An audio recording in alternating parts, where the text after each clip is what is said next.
Nandita Sinha, and today we'll be discussing about the rotating magnetic field being produced in the three-phase induction motor. The topics to be covered are three-phase two-pole induction motor, the basic concept, the graphical representation of the rotating magnetic field, its mathematical interpretation, the speed of the rotating magnetic field, and the direction of the magnetic field rotation and phase sequence. So we'll first start with the representation of two-pole three-phase induction motor. Two-pole, that means just a single coil, and three phases. So all the three phases are being placed at 120 degrees from each other physically. And as we can see, the R, Y, B are the three phases, and red dot means the current is coming out of the screen, and cross means the current is entering the screen. So just the three phases are being donated. R, Y, B are showing the current coming out from the screen, and in R dash, Y dash and B dash the current is entering through the screen. Now to find out the magnetic axis for the individual phases, apply the right hand thumb rule, fold the four fingers in the direction of the current, and the thumb will give you the direction of the magnetic axis.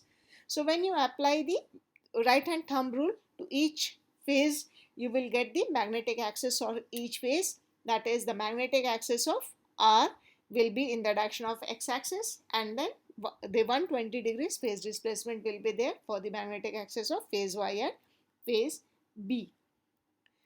Now what we see is that when a three-phase supply is given to the stator, a rotating magnetic field is produced, and that rotating magnetic field helps in the rotation of the rotor without any other starting methodology. That is, as soon as we give the supply to the stator, a three-phase supply, a rotating magnetic field is produced and the rotor rotates due to the transformer action. So this is the concept we want to understand, that how this rotating magnetic field is being produced. And as you can see, the direction, the axis is changing, but the magnitude is constant for the given motor depending on the instantaneous values of the current. Now the phase sequence used is R, Y and B, and the rotating magnetic field rotates in the clockwise direction. So you have observed the clockwise rotation of the magnetic field. Now we'll try to analyze it in the different cases. So graphically we will first try to prove the production of the rotating magnetic field. For that we have taken a three-phase supply. We'll start from the 30 degree instant and take a gap of 60 degree each. Now at 30 degrees, the phase R is positive, phase B is positive and Y is negative. As per that, the current will be leaving the phase R and B, and phase Y dash, Y is negative, so it will be just the opposite. So from Y dash current will be leaving, and from Y the current will be entering into the screen. So when you see, one half of the machine is having the current entering the screen, and one half of the coils are where the currents are leaving the screen, coming out of the screen. So when you apply the right hand thumb rule, you will get the magnetic axis as we have shown over here in figure B, from north to south. That is the magnetic axis. So this magnetic axis will be used for the calculation of the instantaneous values, using the instantaneous values, the magnitude of the flux. Now over here, seeing the magnitude of the current and the magnetic axis, we have drawn this figure. So Y is peak and it is the negative side. So the negative side Y has been taken as positive. That is the magnetic axis. So phase R and B will be resolved in the direction of the Y, negative Y direction, in opposite to the 180 degree phasor difference to the magnetic axis of phase Y. Now when you resolve it, you will get the angle as 60 degree between phase R and phase B. So taking the instantaneous values, we can just calculate it at omega t 30. IR is equal to Im sin 30, that is Im by 2. Iy is Im sin 270, that is equal to minus Im, and Ib will be equal to sin 150, that is again Im by 2. And when we resolve this phase R and B in the direction of minus Y, or in the direction of the magnetic field axis, then the Y components, they cancel each other and the X components only remain. Therefore, the total strength of the, or the total magnitude of the MMF will be proportional to the current in phase Y plus the cosine components of phase R and phase B. So that gives as the MMF is proportional to 1.5 times the peak value of IM. Now similarly, we have taken 30 over here, so plus 60, that will be 90 degrees. So we'll take the next instant at 90 degrees, and at 90 degrees phase R is maximum, phase Y and B both are negative. So taking phase R positive and Y and B both negative, so Y dash and B dash in both the coils, the current is coming out of the screen. Again apply the right hand thumb rule using the direction of the current. So the magnetic axis is in the direction of the X axis. So the other phases will be resolved in the direction of the magnetic field axis, that is the X axis. So in the X axis, R is maximum and Iy and Ib are negative half. So take the instantaneous value. IR is Im sin 90, that is equal to the peak value. Iy and Ib both are equal to Im minus Im by 2, and when you take the cosine components, the magnitude of the cosine components in the direction of the x-axis, they will be equal to 2 into 0.5 Im cos 60, and the sine components will again cancel out each other. That's the reason the sine components are not taken into consideration. Therefore, the MMF is again proportional to 1.5 times the peak value of the current. Again, we'll take after 60 degrees, so 90 plus 60, that is 150. So at 150, we'll again analyze the magnetic axis and the magnitude of the MMF. So over here again phase R and phase Y are positive, but phase B is negative peak. So what is the direction of the currents in the individual coils? R and Y are positive.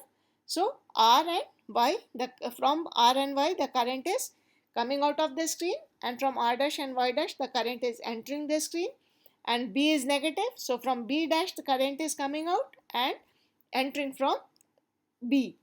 Now calculate the magnetic axis. Apply again right hand thumb rule.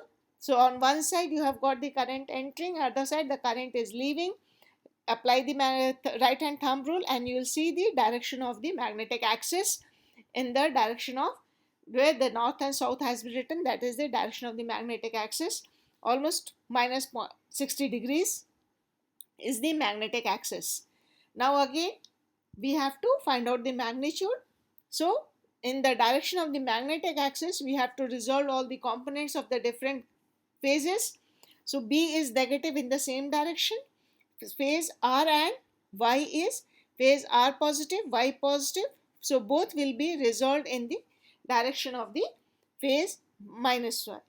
Now when you resolve it, you will get the instantaneous values and the cosine factors of the phase R and phase Y in the direction of the magnetic axis, and when you find out, again the resultant will come to the same, that is MMF will be proportional to 1.5 times the peak value of the current. So we are seeing that the magnitude remains the same in all the cases, and the magnetic axis is shifting by 60 degrees as we are changing the instant by 60 degrees. Next again we will take the angle at 210 degrees. Last we have taken 150, so 150 plus 60, that is 210. So at 210, y is positive, but phase R and B are negative. So taking that into the coils, we again see that one side of the uh, stator coils current is coming out of the screen, while the other side the current is entering the screen. Apply the right hand thumb rule and you will find the direction of the magnetic axis in the direction shown as north to south.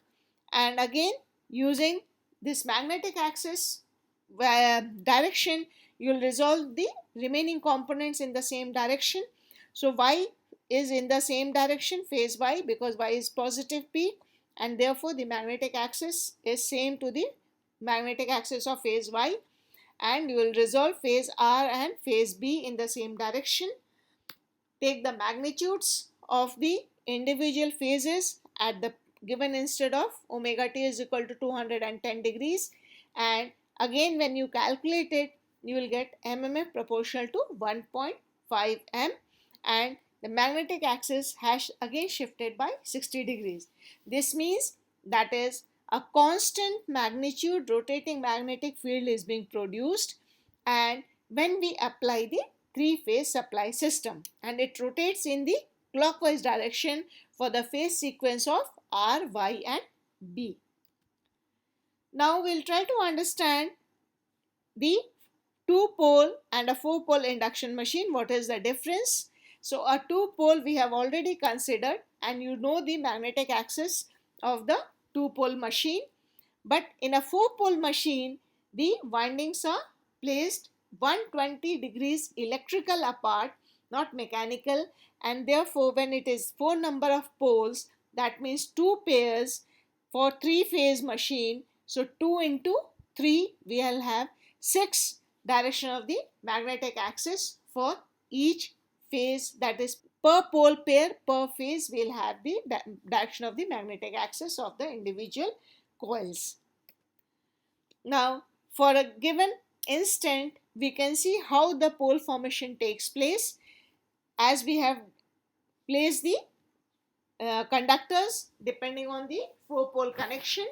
So over here you can see that there are two bunches of current entering being formed and two bunches of current leaving being formed. So when you apply the right hand thumb rule, you can see that the four poles will be formed for the given coil configuration. So this is a four pole machine, and this is how the pole formation will take place. Now the mathematical interpretation of the rotating magnetic field. How can we prove it mathematically? The current is the basic factor which is producing the mmf, because mmf is equal to number of turns into the current carrying conductor. Now the current is given by IR is equal to Im cos omega t, Iy and Ib displaced by 120 degrees each. So Iy will be Im cos omega t minus 120 and Ib will be cos omega t minus 240, or Im cos omega t plus 120. Now the respective mmfs will be given as Fr will be equal to Fm cos alpha cos omega t, and Fy will be given as Fm cos alpha minus 120 cos omega t minus 120, that is 120 degree phase displacement, and for phase B the respective mmf will be again displaced by 120 degrees. So thus omega t minus 240 in Ib has been replaced by omega t plus 120, it's one and the same.